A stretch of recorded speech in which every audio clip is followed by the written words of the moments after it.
Guarantee guarantee guarantee ಇದು guarantee news. ನಾನು Dhanushree. Star heroine ಆಗಿರುವ ಪೂಜಾ ಹೆಗ್ಡೆ ಮುಂಬೈನಲ್ಲಿ ಸೆಟಲ್ ಆಗಿರೋ ಅಪ್ಪಟ ಕನ್ನಡತಿ, ನಮ್ಮ ಕರ್ನಾಟಕದವರು, ಮೇಲಾಗಿ ನಮ್ಮ ಕರಾವಳಿಯ ಪ್ರತಿಭೆ. ಈಗ ಭಾರತೀಯ ಚಿತ್ರರಂಗದ ಮೋಸ್ಟ್ ಡಿಮ್ಯಾಂಡಿಂಗ್ ಹೀರೋಯಿನ್ ಆಗಿದ್ದಾರೆ.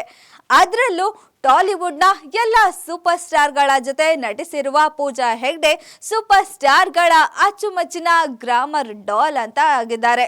ಇನ್ನು ಇವರ ರೆಮ್ಯುನರೇಷನ್ ಒಂದು ಸಿನಿಮಾಗೆ ಬರೋಬ್ಬರಿ 4 ಕೋಟಿ ಅಷ್ಟಿದೆ. ಇಷ್ಟೆಲ್ಲ ನೇಮು ಫೇಮು ಇರೋ ಪೂಜಾ ಹೆಗ್ಡೆ ಅವರು ತೆಲುಗು ಚಿತ್ರರಂಗದಲ್ಲಿ ಮಾಡಿಕೊಂಡ ಒಂದೇ ಒಂದು ಸಣ್ಣ ಎಡವಟ್ಟಿನಿಂದ ಈಗ ಅವರು ತೆಲುಗು ಚಿತ್ರರಂಗದ ಲೈಫೇ ಮುಗ್ದೋಗಿದೆ.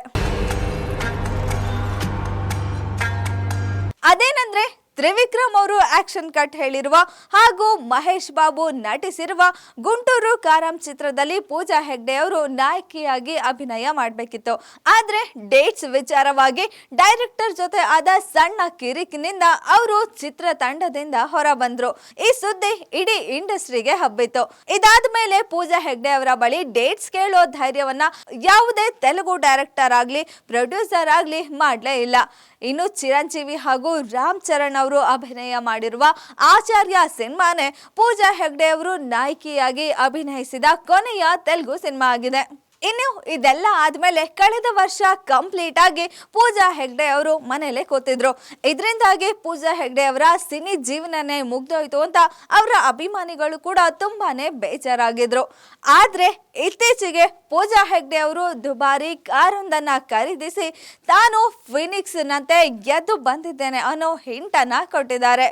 ಅದಕ್ಕೆ ಪೂರಕ ಎಂಬಂತೆ ನನಗೆ ತೆಲುಗು ಚಿತ್ರರಂಗ ಇಲ್ಲ ಅಂದ್ರೆ ಏನಂತೆ, ತಮಿಳು ಹಾಗೂ ಬಾಲಿವುಡ್ ನಲ್ಲಿ ಕೂಡ ನಟಿಸ್ತೀನಿ ಅಂತ ಹೇಳಿ ಈಗ ತಮಿಳು ಹಾಗೂ ಹಿಂದಿಯಲ್ಲಿ ಬರೋಬ್ಬರಿ 4 ಸಿನಿಮಾಗಳಲ್ಲಿ ಪೂಜಾ ಹೆಗ್ಡೆ ಅವರು ಬ್ಯುಸಿ ಆಗಿದ್ದಾರೆ. ದಳಪತಿ ವಿಜಯ್, ಸೂರ್ಯ, ಶಾಹಿದ್ ಕಪೂರ್ ಅಂತಹ ಸೂಪರ್ ಸ್ಟಾರ್ಗಳ ಸಿನಿಮಾಗಳಲ್ಲಿ ಅವರ ಜೊತೆ ಬಣ್ಣ ಹಚ್ಚಿದ್ದಾರೆ. ರೆಟ್ರೋ, ದೇವ, ದಳಪತಿ 69, ಹಾಯ್ ಜವಾನಿ ಸಿನಿಮಾಗಳು ಸದ್ಯ ಪೂಜಾ ಹೆಗ್ಡೆ ಅವರ ಮುಂದಿನ ಸಿನಿಮಾಗಳಾಗಿದೆ. ಸದ್ಯಕ್ಕೆ ಪೂಜಾ ಹೆಗ್ಡೆ ಅವರು ಹಿಂದಿ ಹಾಗೂ ತಮಿಳು ಚಿತ್ರರಂಗದಲ್ಲಿ ತುಂಬಾನೇ ಬ್ಯುಸಿ ಆಗಿದ್ದಾರೆ. ಇದೇ ರೀತಿ ಹೊಸ ವರ್ಷಕ್ಕೆ ಹೊಸ ರೆಸಲ್ಯೂಷನ್ ನೊಂದಿಗೆ ಹೊಸ ಇನ್ನಿಂಗ್ಸ್ ಅನ್ನ ಆರಂಭಿಸಿದ್ದಾರೆ ಪೂಜಾ ಹೆಗ್ಡೆ. ಇನ್ನಷ್ಟು ಸುದ್ದಿಗಳಿಗಾಗಿ ನೋಡ್ತಾ ಇರಿ ಗ್ಯಾರಂಟಿ ನ್ಯೂಸ್. ಸುದ್ದಿ ಖಚಿತ, ನ್ಯಾಯ ನಿಶ್ಚಿತ.